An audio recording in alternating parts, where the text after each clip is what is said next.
দাঁড়িয়ে আছে তাহলে আমরা দেখতে পাচ্ছি। তাকে দর্শন করতে গেলে এই নয়নে নয়, চিত্তটাকে শুদ্ধ করতে হবে। চিত্ত মানে মন। ছোট্ট একটা উদাহরণ দিই বাবা। একজন বাবার ছেলে নতুন নতুন চাকরি পেয়েছে, মোটা একটা টাকার, বেশ মোটা অঙ্কের একটা টাকা মাইনে পায়।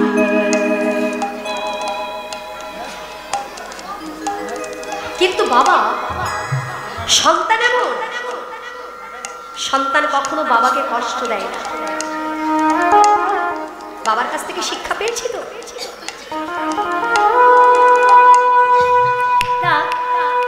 প্রত্যেকদিন যখন বাবার ছেলে অফিসে চলে যায়, বাবা কি করে, ঘরে আর থাকে না। ঘর থেকে বেরিয়ে বাবা রাস্তাঘাটে যেখানে সেখানে যাকে দেখে তাকে গিয়ে জড়িয়ে ধরে, তার চরণে লুটিয়ে পড়ে। একদিন ওই ছেলেটার বন্ধু দেখেছে, এক বন্ধু দেখে ফেলেছে।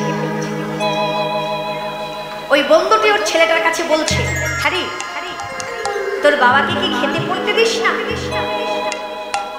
ভিখারির মতো, কাঙালের মতো ওইভাবে পথে ঘাটে ঘুরে বেড়ায়, যাকে দেখে কোনো জাতের বিচার নেই, সারা অঙ্গে ধুলো বালি মেখে যাকে তাকে দেখে জড়িয়ে ধরে। কেন রে? ছেলে একটু মাঠে লেগেছে।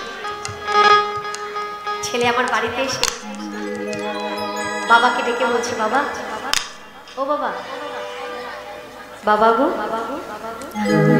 তোমায় একটা কথা বলবো। তুমি আমার বাবা, আমি তোমার সন্তান। তোমার কষ্ট হলে সেই দায়িত্ব আমার, যাতে তোমার কষ্ট আমি নিবারণ করতে পারি, দূর করতে পারি। দেখো বাবা, আমার তো বন্ধু বান্ধব আছে, তোমার ছেলের একটা মান সম্মান আছে,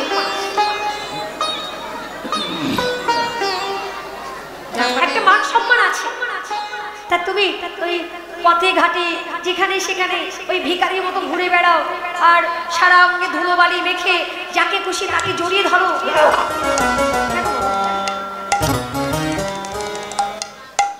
তুমি এগুলো বন্ধ করো। তুমি তার কারণে আমাকে যা করতে বলবে আমি সব করে দেব। কি করলে তুমি এইরকম আগে হবে না। বাবা বলছে, খোকা,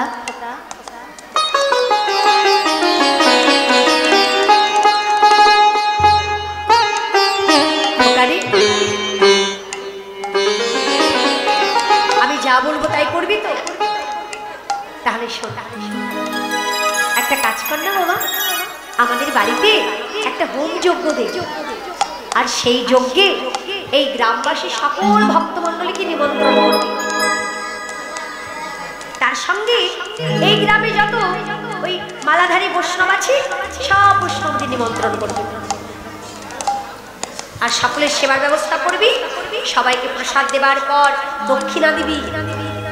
আরেকটা কাজ করবি খোকা, ওই যে মালাধারী বৈষ্ণব আসবে না, ওই বৈষ্ণবদের জন্য একটা করে নতুন জপের মালা তৈরি করবি। এইটুকু বাবা। তোমার ছেলেকে যদি আরো কিছু করতে বলতে তাই করতে। বেশ, আমি এই সপ্তাহের মধ্যে বাড়িতে যোগ করতে গ্রামবাসীদের সকলকে নিমন্ত্রণ করেছি, মালাধারী বৈষ্ণবদের নিমন্ত্রণ করেছি। বাড়িতে যজ্ঞ শুরু হলো, সবাই এসেছে, প্রসাদ পেয়েছে, দক্ষিণা নিয়ে আশীর্বাদ করে চলে যাচ্ছে। মালাধারী বৈষ্ণবেরা বসে আছে, তার ছেলে বাবাকে জিজ্ঞাসা করছে, বাবা এই মালাগুলো কি করবো? খোকা, ওই দেখ বৈষ্ণবরা বসে আছে, ওনাদের প্রত্যেকের হাতে একটা করে মালা আছে। ওই পুরনো মালাগুলো নিয়ে এসে এই নতুন মালাগুলো ওদের হাতে দিয়ে আর প্রণাম করবি। ছেলে আমার তাড়াতাড়ি করে গিয়ে ওই পুরনো মালাগুলো নিয়ে নতুন জপের মালাগুলো ওই বৈষ্ণবদের হাতে দিয়ে প্রণাম করেছে। বৈষ্ণবরা বিদায় নিয়েছে, আর এদিকে ছেলে আমার বাবার কাছে এসে বলছে, বাবা এতগুলো পুরনো মালা দিয়ে আমরা কি করবো? বলছে, কি করবি? ওই দেখ যজ্ঞকুণ্ডে আগুন জ্বলছে, কি করবো আমরা? ফেলে দে, ওই যজ্ঞকুণ্ডের মধ্যে ফেলে দে। ফেলে দিয়েছে। বাবা এটা কি হলো? তুমি এই মালাগুলো আনতেই বা কেন বললে, আর আগুনের মধ্যেই বা কেন দিতে বললে? বলছে পুড়ে গেছে। বলছে হ্যাঁ। বলছে তাহলে একটা কাজ করতে দেখি। এবার ওই যজ্ঞকুণ্ডের মধ্যে জল ঢেলে দিল। বাবা থাক থাক থাক না।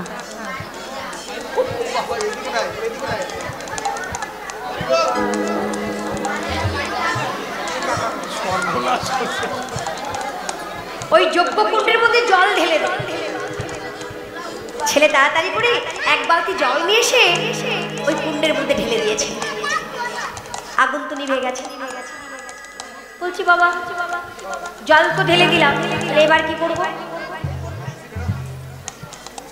বলছে খোকা ওই কুণ্ডের মধ্যে হাত দিয়ে দেখতো কিছু পাস কিনা। ছেলে আমার ওই কুণ্ডের মধ্যে হাত দিয়ে ভালো করে দেখছে। ভালো করে দেখলো। কি দেখলো? ওই যে জপের মালাগুলো আগুনের মধ্যে দিয়েছে সব মালা পুড়ে গেছে, কিন্তু একটা মালা পড়ে নাই। একটা মালা পড়ে নাই। মালাটি নিয়ে ছেলেটি ছুটে এসে বাবার সামনে দাঁড়িয়ে বলছে, বাবা এটা কি হলো? এত বড় আগুনের তাপের মধ্যে সব মালা দিলাম, সব মালা পুড়ে গেছে, দেখো বাবা এই মালাটি পড়ে নাই। বাবা কি করলো? ওই মালাটি নিয়ে হৃদয় মাঝে জড়িয়ে ধরে বলছে,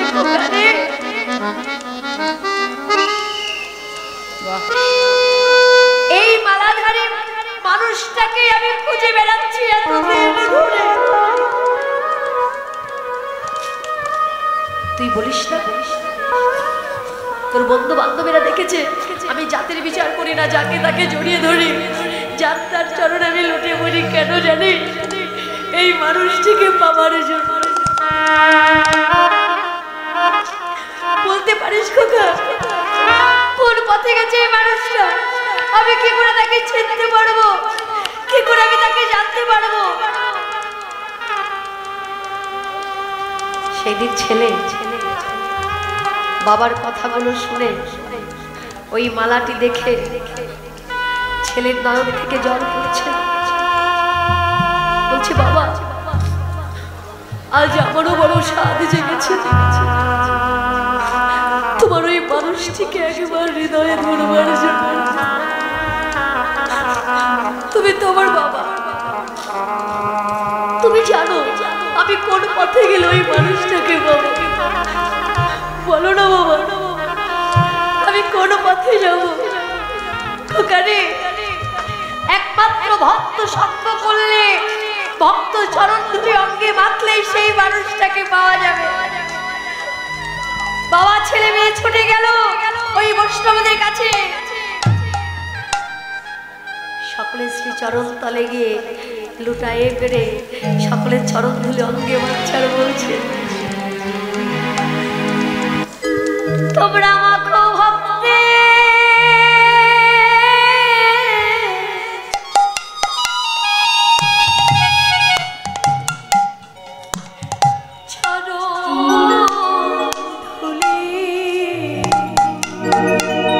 তোমরা মাগো ভক্তে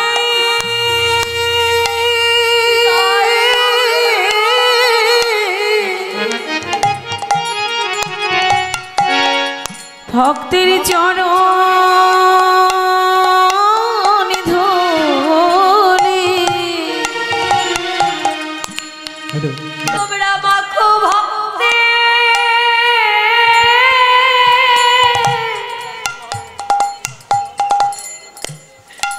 ভক্তের চরণ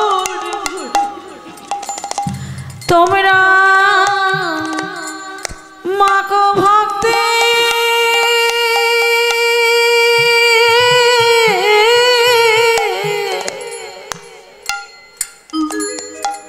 ভক্তির চরণে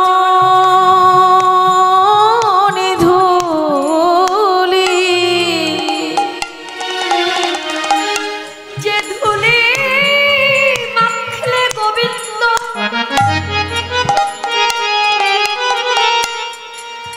গোবিন্দ সঙ্গ পাওয়া যায়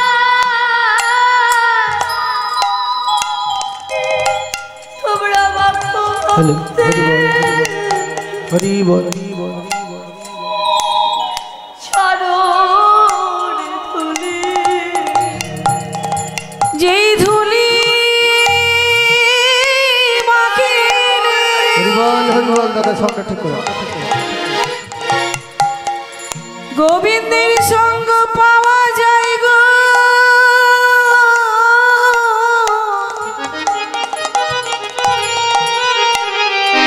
বলি মাগো ভক্তি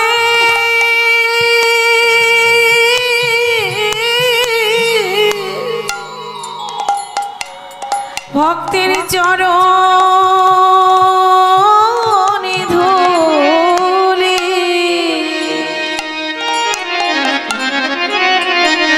যে ধুলি মাখি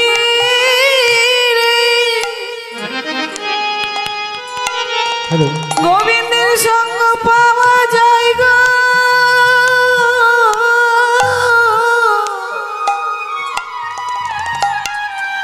বলি মাগো ভক্তি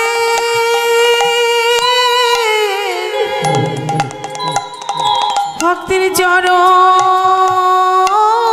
ধুলি আমাদের আরে ভাগ্যে হরি বল ঠিক করে ভাগ্যে হয় কিনা হরি বল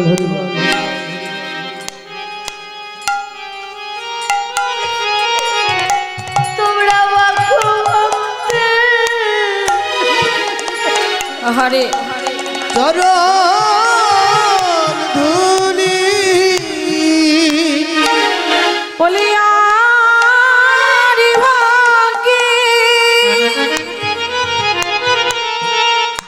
ভাগ্যে হয় কি না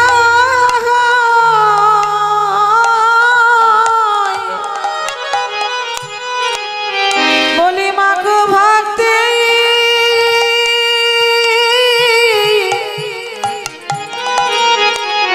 ভক্তির চরণে ধুলি আমার গোনা দিন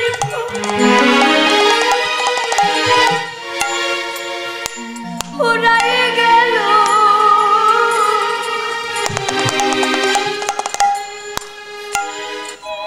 একদিন ভক্ত সঙ্গ শ্রীব আমার হলো না গো। আমার গোনা দিন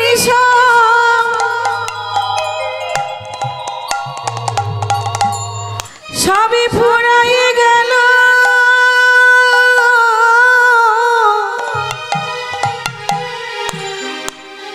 একদিনে ভক্ত সঙ্গ করায়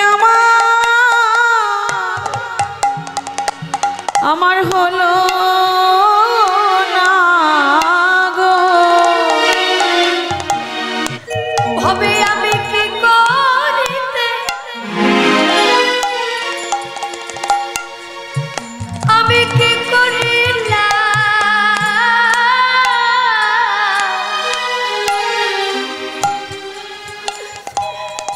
একদিন ভক্তর সঙ্গ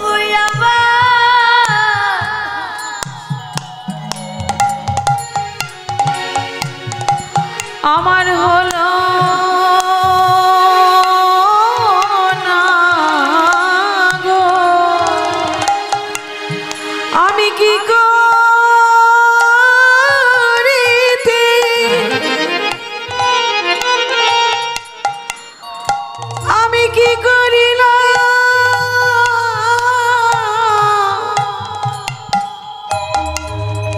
বলো সেদিন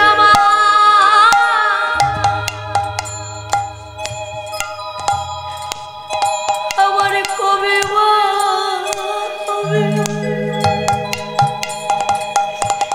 আমি কবে কৃষ্ণ বলে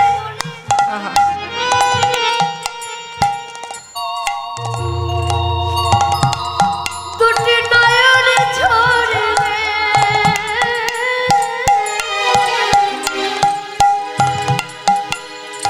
বলো সেদিন আমার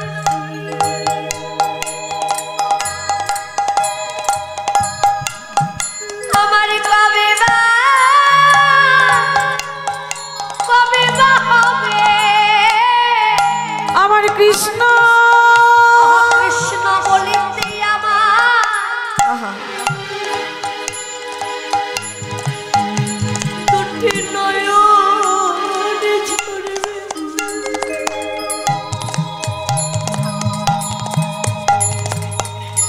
বলো সেদিন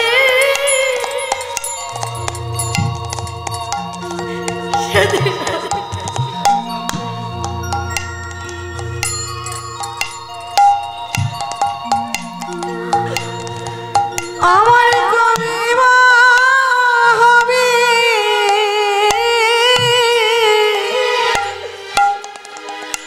কবে এমন ভক্তগণ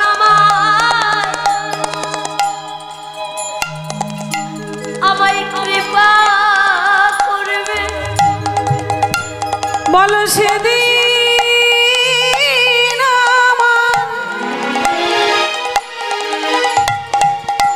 আমার কবে হবে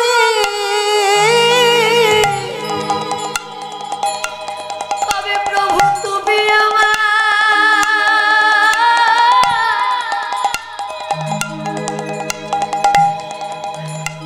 দেখা দেবে বলো সেদিন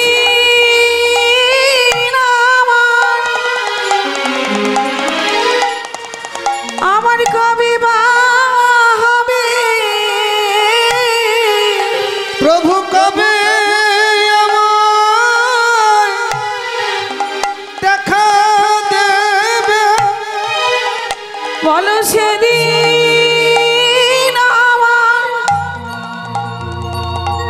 আমার কবে হবে কবে আমি পথে পথে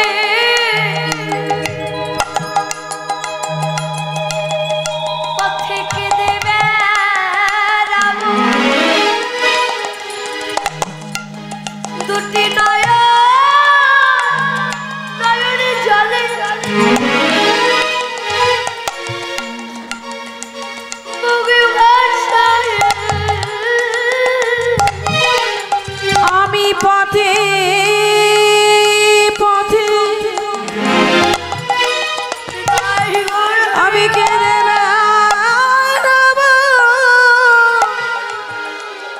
প্রভু গো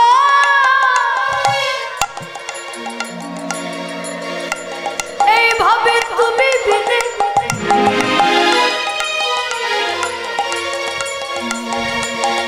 তুমি বিনে আমার আর কে আছে কবে আমি পথে পথে আমি কেঁদে বেড়াবো এই জগতে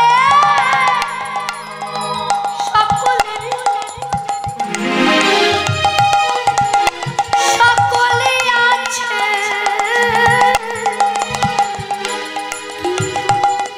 কিন্তু তুমি বিনে আমার ভাবে আর কেহ নাই। হবে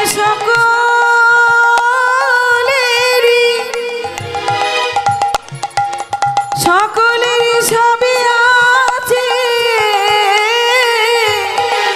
তোমরা দাও